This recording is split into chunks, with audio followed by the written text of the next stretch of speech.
ఒంగోలులో పొగాకు రైతులు భారీ నిరసన చేపట్టారు. గిట్టుబాటు ధర కల్పించాలంటూ ట్రాక్టర్లతో ర్యాలీ నిర్వహించారు.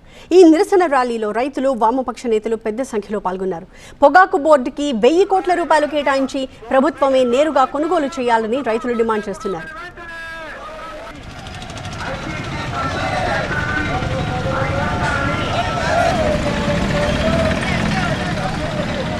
దీని గురించి మా సీనియర్ కరెస్పాండెంట్ ఫిరోజ్ రిపోర్ట్ చేస్తారు. ఒంగోలులో పొగాకు రైతులు కదం తొక్కారు.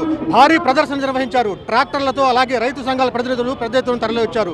ఈ కార్యక్రమానికి సిపిఐ రాష్ట్ర కార్యదర్శి గుజ్జల ఈశ్వరయ్య కూడా మద్దతు పలికారు. ప్రస్తుతం ర్యాలీలో ఆయన పాల్గొన్నారు. ప్రస్తుతం ఆయన మన దగ్గర ఉన్నారు. అన్నది తెలుసుకుందాం. మీరు చెప్పండి సార్, ఇప్పుడు పొగాకు రైతులు గత 2 నెలలుగా ఆందోళన చేస్తున్నారు.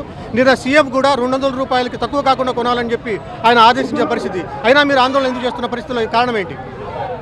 రాష్ట్ర ముఖ్యమంత్రి చంద్రబాబు నాయుడు గారికి 200 రూపాయలు కొనుగోలు చేయాలని చాలా పెద్ద ఎత్తున ఆయన ఆదేశం జారీ చేశాడు.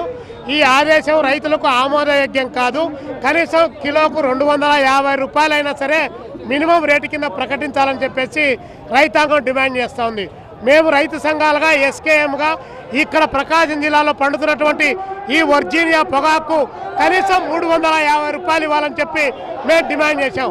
అయినా ప్రభుత్వం 200 రూపాయలను ప్రకటించి చేతులు దులుపుకుంటే అది ఆమోదయోగ్యం కాదు. కాబట్టి ఈరోజు పెద్ద ఎత్తున రైతాంగం అంతా కూడా వీధుల్లోకి రావడం జరిగింది. ఇది ఒంగోలులో రైతులు ఆందోళన చేస్తున్నటువంటి పరిస్థితి. మరోవైపున సీఎం ఇప్పటికే 200 రూపాయలు తగ్గకుండా కేజీకి కొనుగోలు చేయాలని చెప్పి ఆదేశించిన నేపథ్యంలో 200 రూపాయలు ఆమోదయోగ్యం కాదు, 250 రూపాయలు కేజీకి కొనుగోలు చేయాలని చెప్పి ఇక్కడ డిమాండ్ చేస్తున్న పరిస్థితి కనిపిస్తుంది.